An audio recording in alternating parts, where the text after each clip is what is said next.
In line with international law, only the UN Security Council could sanction the use of force against the sovereign state.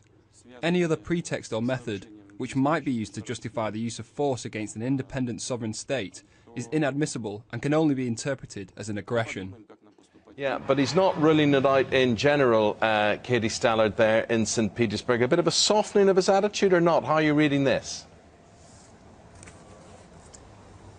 I think that is the part that people will seize onto, this statement that Russia does not exclude supporting military action, or at least that it doesn't exclude not vetoing action through the UN Security Council. But if you look at what he then goes on to say, the level of evidence that he would need in order to do that, he says it would have to be a deep and scientific probe containing evidence that would be obvious and prove beyond doubt who did it and what means were used. Now, he can say that with complete security because he knows that that is not what the UN weapons team were there to determine. Their mandate was just to find out whether an attack took place and what sort of chemical weapons were used. They were not looking for evidence to apportion blame. So his statement can be made in the complete safety that that level of evidence will not be found. Meanwhile, he goes on to say that Russia will consider action by America on Syria to be an action of aggression. And he says that it's too early to talk about what Russia's response will be. But he says we have our ideas about what will happen should there be use of force or otherwise.